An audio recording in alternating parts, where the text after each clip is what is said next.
ओम श्री गंगाई नाथाय नमः। जय श्री गुरुदेव, जय श्री दादा गुरुदेव जी। आप सभी का बहुत बहुत स्वागत है आज के लेट नाइट सत्संग में। मध्य रात्रि सत्संग में आपका बहुत बहुत स्वागत है।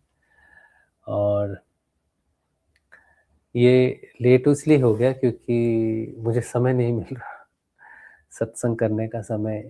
सत्संग में कर रहा हूँ लेकिन लाइव आने का और आप सभी के साथ बात करने का, और सत्संग का एक नशा है मुझे, जिसे अगर मैं ना करूँगा तो ये बहुत चढ़ता जाता है।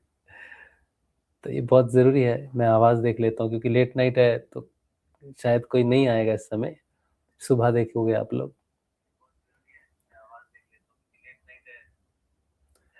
ठीक है।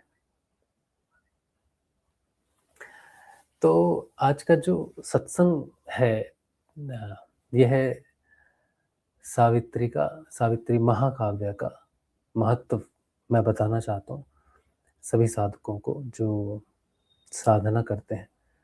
चाहे आप सिद्ध योग की साधना करते हो या आप दूसरी कोई अन्य साधना करते हो, और आपका लक्ष्य जो है वो आत्म जागृति है।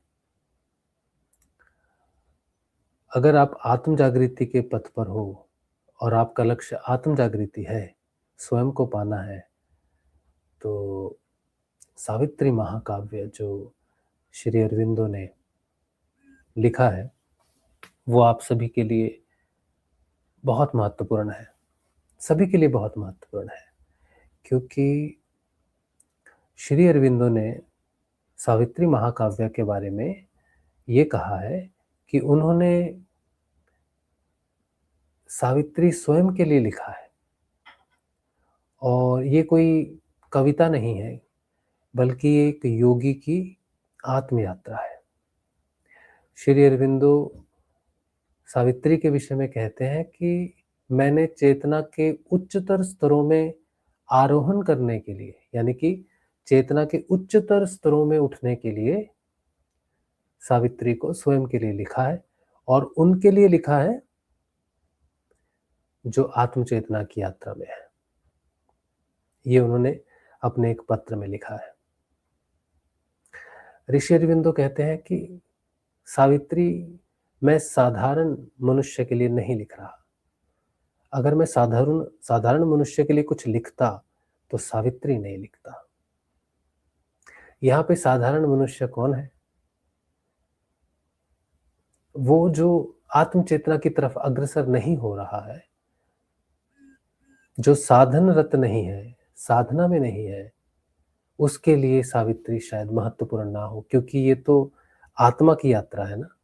जो व्यक्ति आत्मा की यात्रा में, जो साधक आत्मा की यात्रा में उठना चाहता है या चल रहा है, उसी के लिए तो उसी की जीवनी है।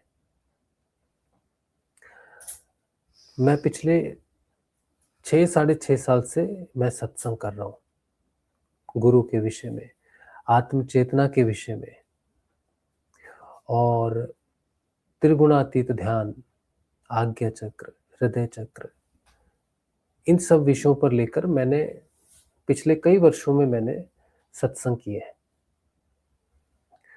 सावित्री अध्ययन का प्रयास मैंने पहले भी किया था 2 बार, 2020 के आसपास, 2019 या 20 में और 2024 में, लेकिन मैं एक पेज भी नहीं पढ़ पाया।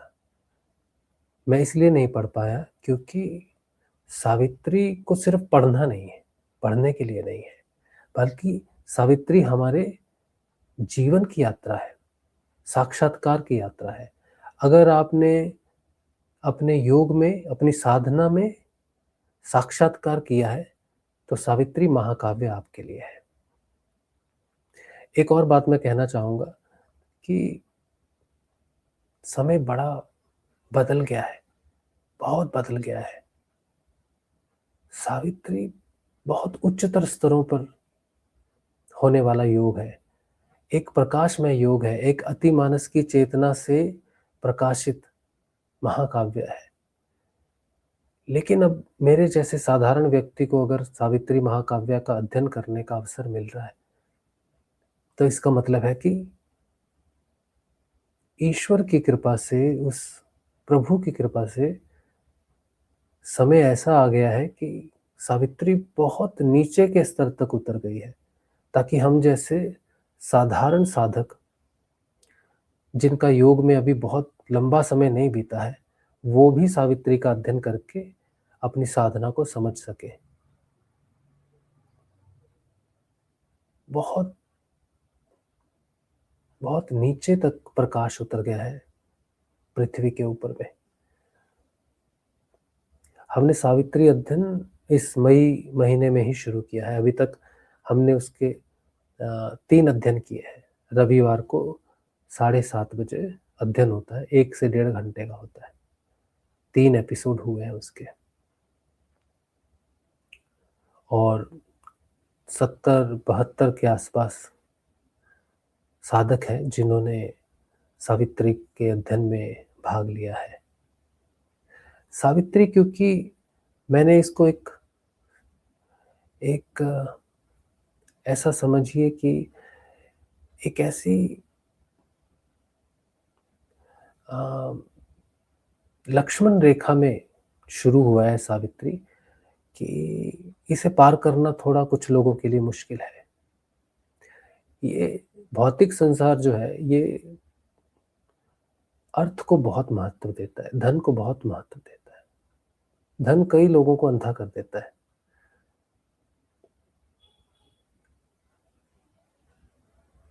धन के कारण लोग सच्चाई को देख नहीं पाते। तो मैंने एक धन की रेखा खींची है सावित्री अध्ययन में। जिसे धन दिखेगा वो इस रेखा को पार नहीं कर पाएगा। तो सावित्री अध्ययन एक पेड प्रोग्राम के रूप में रखा है मैंने, लेकिन इसके साथ ही मैंने एक दरवाजा खुला भी रखा है उन साधकों के लिए जो पढ़ाई करते हैं, स्टूडेंट है, उन महिलाओं के लिए जिनके पास धन नहीं है, उन पुरुषों के लिए जिनके पास रोजगार नहीं है, उनके लिए सावित्री अध्ययन का दरवाजा निशुल्क रूप में खुला है। सावित्री अध्ययन के लिए 500 रुपए की फीस रखी गई है महीने की। और ये सावित्री जैसे महाकाव्य के एक बड़े प्रोग्राम को चलाने के लिए जरूरत है उसकी, इसीलिए रखा गया है। और एक धन की रेखा भी मैंने खींची है ताकि इसमें धन के प्रति अति संवेदन व्यक्ति प्रवेश न कर पाए।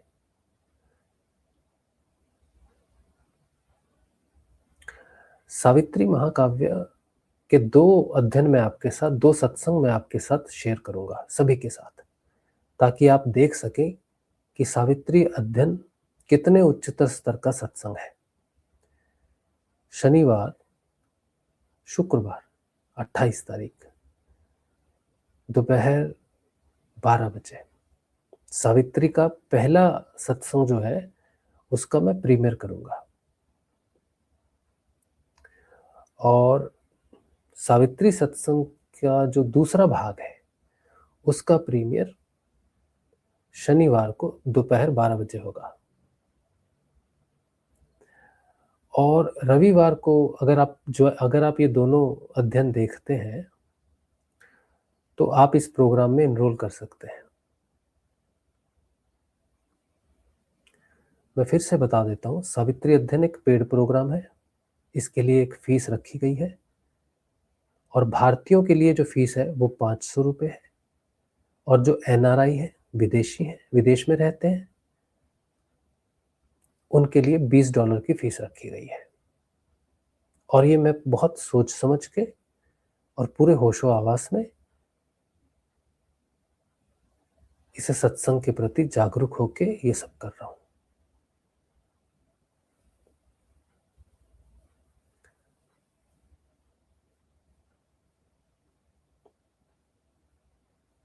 तो इन 2 भागों को आप देखिए। अगर आपको लगेगा कि आपको इसका हिस्सा बनना है तो आप बन सकते हैं। अगर आप इसका हिस्सा नहीं बनते हैं तो इसका अध्ययन आप स्वयं करें, जरूर करें, स्वयं पढ़ने की चेष्टा करें। सिद्ध योग परिवार के लिए सावित्री अध्ययन का जो महत्व है, वो बहुत ज़्यादा है, बहुत ज़्यादा है। भगवान श्री गुरुदेव रामलाल जी स्याग की जीवनी है, उनके योग के बारे में लिखा गया है, उनकी आध्यात्मिक यात्रा के बारे में लिखा गया है। गुरुदेव ने भी एक बार कहा था कि महर्षि श्री अरविंदो ने जो कुछ भी लिखा है, वो उनके लिए लिखा है। मैंने जब सावित्री के कुछ सर्गों का अध्ययन किया, तो मुझे उसमें गुरुदेव ही गुरुदेव नज़र आए, उनकी ही चेतना नज़र आई, उनके बारे में ही सब कुछ लिखा हुआ ऐसा नज़र आया। मैं पूर्ण विश्वास के साथ कहता हूँ कि आने वाले समय में हर सिद्ध योग साधक के लिए सावित्री का पढ़ना अनिवार्य हो जाएगा। सावित्री हर सिद्ध योग साधक के जीवन में प्रवेश करेगी प्रकाश के रूप में, और सिद्ध योग साधना को तीव्र गति प्रदान करेगी। मेरा दृढ़ विश्वास है ये।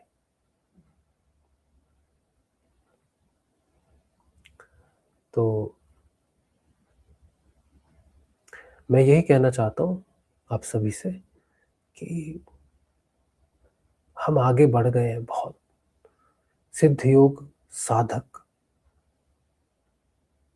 चेतना की बहुत ऊंची दिशा में पहुंच गए हैं। हमें अगर ये साधन या अध्ययन मिल रहा है सावित्री का, तो गुरुदेव के योग ने एक लंबी यात्रा को तय कर लिया है शिष्यों के रूप में। हमारे सत्संग ने एक लंबी छलांग भरी है, सत्संग से सावित्री सत्संग तक। यहां से प्रकाश ही प्रकाश है, प्रकाश ही प्रकाश है, यहां से अंधकार खत्म हो जाता है। सावित्री पूर्ण प्रकाश में है, और जितने सत्संग हमने सावित्री तक पहुंचने के लिए किए, वो असेंड करने के लिए थे। हमारी चेतना असेंड कर रही थी, ऊपर उठ रही थी। लेकिन सावित्री सत्संग शुरू होने के बाद हमारी चेतना में प्रकाश ने उतरना शुरू किया है, डिसेंट करना शुरू किया है। और ये प्रकाश को मैं अतिमानस प्रकाश कहता हूँ। बिना अतिमानस की चेतना के, बिना अतिमानस के स्पर्श के, बिना अतिमानस के प्रकाश के सावित्री अध्ययन नामुमकिन है, नामुमकिन है। क्योंकि श्री अरविंदो ने स्वयं कहा है कि सावित्री उन्होंने पहले भी लिखी थी, जिसमें अतिमानस की चेतना का योगदान नहीं था। लेकिन जो अंतिम प्रारूप सामने आता है, उसमें अतिमानस की चेतना का योगदान है। और उस चेतना का कितना योगदान है, दिन बर दिन बढ़ता जाएगा, और वो क्या फल देगा भविष्य में, ये भविष्य बताएगा।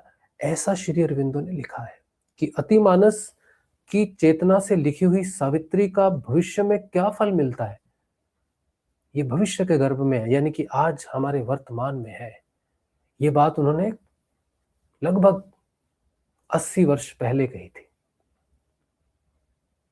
और आज 80 वर्षों बाद मैं ये बात सावित्री का अध्ययन करते समय कह रहा हूं कि वो अतिमानस जिसकी बात उन्होंने कही थी कि भविष्य ही बताएगा कि ये कितना सफल प्रयास है, तो मैं भविष्य से बोलता हूं कि बहुत बहुत धन्यवाद। सावित्री अध्ययन अति आवश्यक है, अति आवश्यक है। आप इसे या तो स्वयं करें, या फिर हमारे इस कार्यक्रम से सिद्ध योग अध्ययन से जुड़े। अगर आप समर्थ हैं, फीस देने में समर्थ हैं, तो दीजिए। अगर समर्थ नहीं है, तो भी फॉर्म भरकर आप निःशुल्क इसका हिस्सा बन सकते हैं।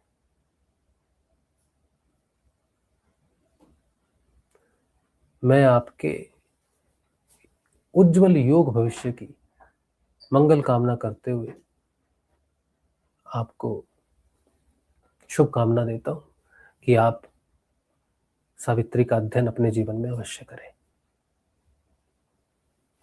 जय श्री गुरुदेव, जय श्री दादा गुरुदेव।